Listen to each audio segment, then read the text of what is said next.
Baik, bismillahirrahmanirrahim. Assalamualaikum warahmatullahi wabarakatuh. Waalaikumsalam warahmatullahi wabarakatuh. Nah, baik, selamat pagi semua. Bagaimana kabarnya kalian hari ini? Baik. Alhamdulillah baik, Bu. Alhamdulillah ya, Ibu senang mendengarnya. Jadi sebelum kita memulai, alangkah baiknya kita berdoa bersama-sama ya, agar kegiatan kita ini berjalan dengan lancar. Oke, berdoa dimulai.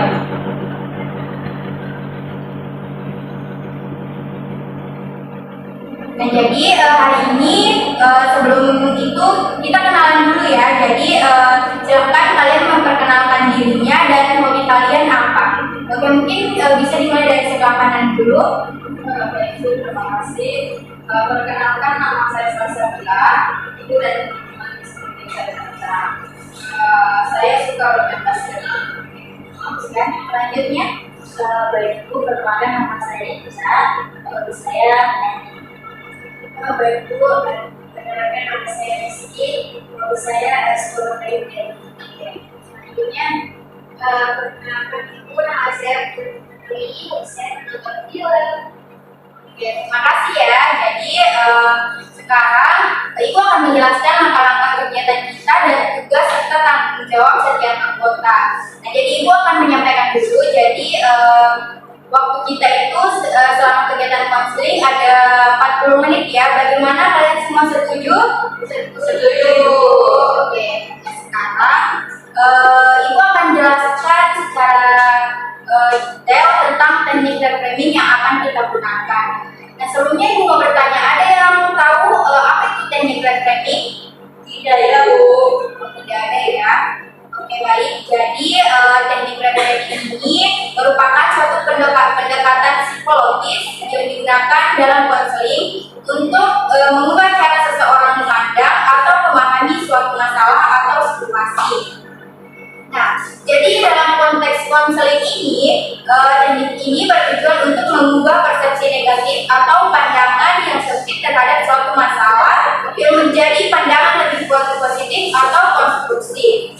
Nah, jadi tujuannya itu untuk membantu kalian memahami bahwa kesulitan belajar bisa menjadi tantangan yang memotivasi, menganalisis sikap positif terhadap belajarnya kalian, dan menggunakan teknik reframing untuk menyelesaikan masalah belajar yang kalian alami.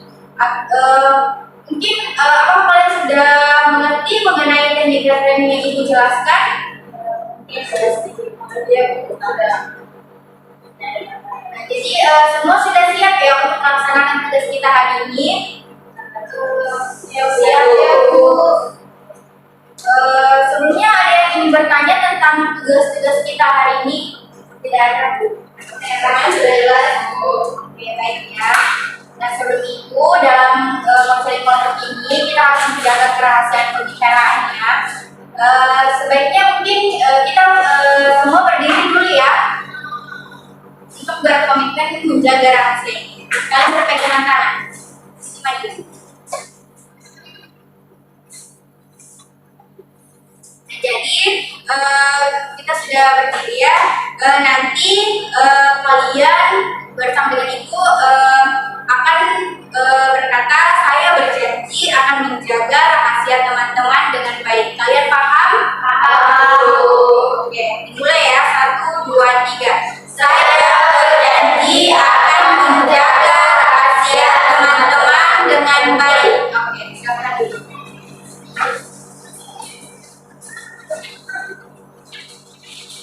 Nah, oke, sekarang kalian sudah berjanji kepada Ibu ya. Ibu harap janjinya ditepati dan menjaga dengan baik rahasia temannya ya. Iya, Bu. Nah, oke, sebelum kita masuk tahap kegiatan atau tahap inti, sebaiknya kita akan melakukan ice breaking dulu ya, supaya kalian lebih semangat lagi. Nah, mau berdiri atau duduk? Berdiri aja kali ya. Berdiri. Ya, silahkan berdiri dulu.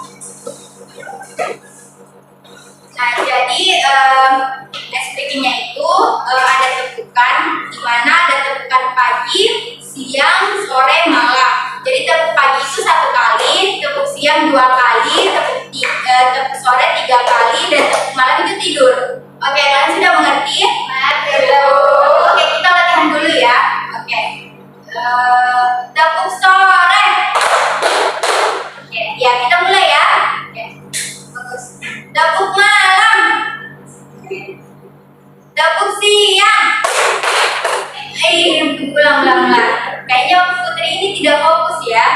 ulang ya. Tepuk pagi, tepuk sore. Nah, Kiki Dani ya, ada tepuk sore. Ulang satu kali lagi ya. Tepuk malam, tepuk sore. Kenapa tidak? Iya, 3 kali. Kamu kan 4. Oke, satu kali lagi ya. Tepuk siang. Ya, oke ya, sudah. Kan duduk di tempat dulu. Nah, jadi rendahnya minat belajar itu dapat berdampak buruk pada prestasi dan masa depan kalian. Nah, mungkin Ibu mau dari kalian menyebutkan semua apa saja sih masalah yang kalian hadapi terkait minat belajarnya kalian. Mungkin dari Nacaca dulu. Masalah itu saya sering merasa bosan saat belajar. Kalau Naca, Kalau saya kadang merasa sulit untuk memahami materi yang disampaikan. kalau Kiki, Kalau saya sering berbeda waktu belajar. kalau Putri bagaimana? Saya merasa kurang motivasiku karena tidak pandai. Baik ya, terima kasih telah berbagi itu. Nah sekarang Ibu mau bertanya, apa harapan kalian untuk mengatasi masalahnya kalian ini? Kalau menurutku saya berharap saya bisa menemukan cara belajar yang lebih menyenangkan. Kalau dari saya Bu, pastinya saya ingin lebih paham terkait materi pelajaran. Kalau saya Bu ingin lebih bisa disiplin. Kalau saya Bu ingin lebih percaya diri dalam belajar. Oke. Jadi Ibu harap harapan kalian ini untuk mengatasi masalahnya bisa kalian laksanakan dengan baik ya dan bersungguh-sungguh menjalankannya. Nah, bagus sekali apa yang kalian katakan kepada Ibu. Nah, mungkin Ibu mau bertanya lagi, apa yang sudah kalian coba untuk melakukan apa yang kalian sudah coba untuk mengatasi masalahnya kalian ini? Kalau saya Bu, saya sudah pernah mencoba belajar dengan teman-teman. Saya belajar secara berkelompok. Jadi bagaimana perubahannya ada? Kalau secara berkelompok memang menyenangkan, tapi kalau sudah di kelas itu terasa bosan. Bosan juga itu kayak ngomong aja begitu. Kalau Naisha bagaimana? Kalau dari saya itu ketika guru menjelaskan, saya pasti akan bertanya. Bagaimana walaupun saya sering bertanya, tapi saya masih merasa kurang memahami materi pelajaran. Oke, tapi biasa juga bergantung dari guru ya? Iya Bu. Cara penjelasannya. Betul Bu. Kalau Nakiki bagaimana? Kalau saya Bu memasang jadwal belajar nanti itu pun masih sulit untuk konsep. Jadi kalau Nakiki ini memasang jadwal belajarnya ya, tapi sulit untuk berkonsentrasi. Iya Bu. Nah terus kalau Nak Putri bagaimana? Kalau saya itu biasanya saya melakukan membaca buku tambahan, tapi dengan membaca buku tambahan itu saya tetap merasa kurang percaya diri. Kenapa bisa begitu Nak? Karena membaca buku itu saya rasa membosankan itu, kecuali membaca buku cerita. Oh jadi Nak Putri ini suka membaca buku cerita ya? Iya, Bagus ya. Nah jadi bagus semuanya yang telah disebutkan tadi. Jadi dengan teknik refleksi ini kita bisa melihat masalah dari sudut pandang yang berbeda. Misalnya ketika kalian bosan saat belajar, kita bisa lihat sebagai tanda bahwa kalian ini butuh variasi dalam cara belajarnya. Pasti dari kalian juga kan tidak ada yang sama cara belajarnya, pasti mempunyai cara belajar yang berbeda-beda kan? Nah, jadi bagaimana sih menurut kalian tentang sudut pandang yang berbeda ini ketika bosan saat belajar? yang menurut itu memang benar ya Bu. Dari situ saya bisa mencoba mencari cara belajar yang lain. Ya saya pun tidak bosan-bosan kalau belajar. Kalau Nainca bagaimana? Kalau dari saya itu saya merasa senang, setuju. Mungkin kita bisa mencari metode yang bisa membantu dan lebih menarik, tidak membosankan. Kalau jadi benda-benda belajar bisa dilihat sebagai kesempatan untuk belajar mulai dari waktu. Kalau anak Putri sama ya.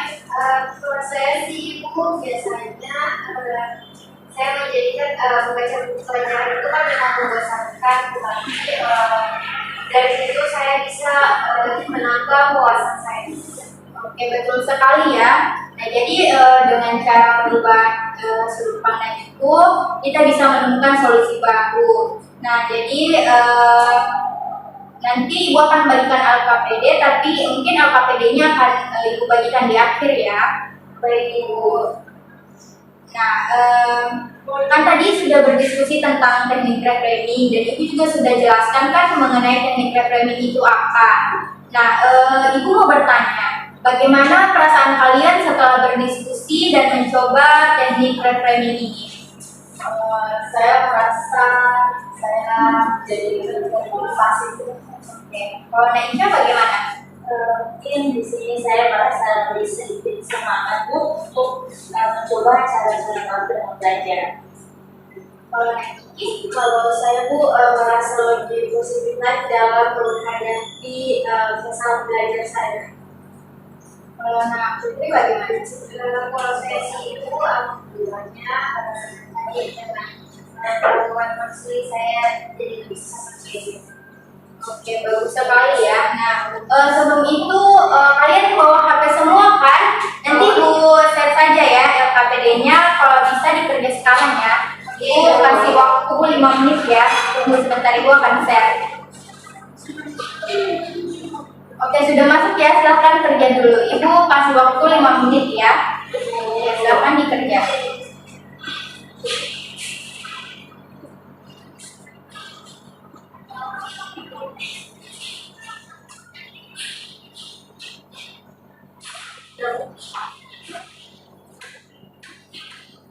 Sudah itu. Baru 2 orang ya. Tidak usah terburu-buru. Tidak apa-apa, kerja saja. Ya.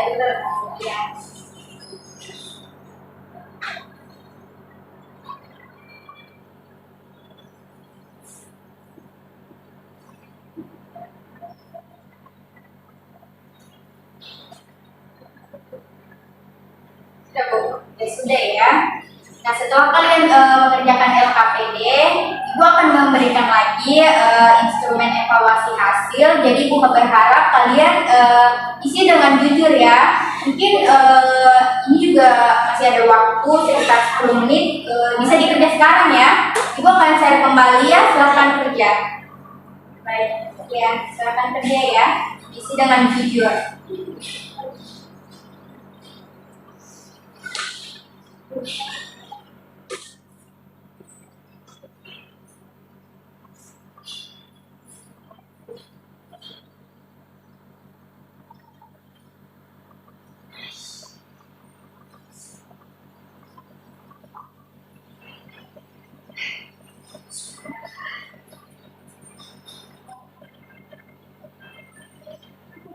Oke, sudah selesai?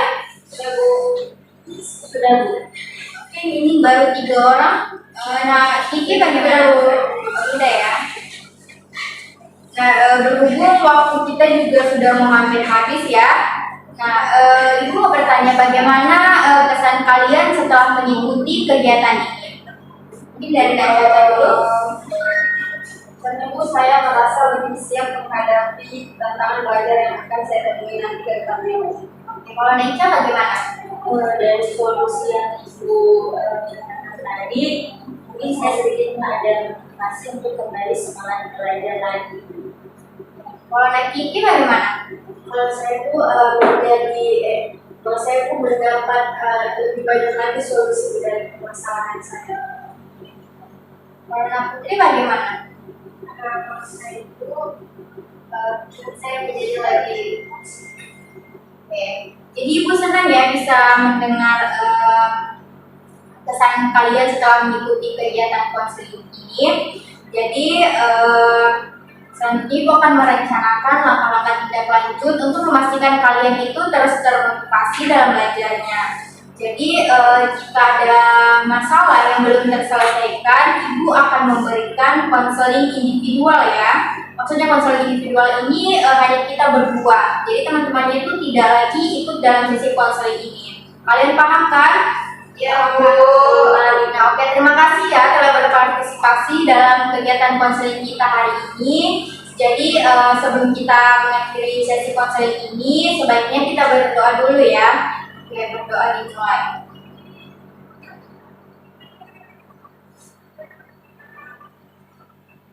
Ya, sudah selesai. Jadi Ibu mengucapkan terima kasih kepada kalian dan sampai jumpa pada sesi berikutnya. Semoga kalian sukses ya dalam belajarnya. amin. Terima kasih, Bu. Terima kasih Bu. Oke, terima kasih. Selamat belajar ya. Ya, Bu.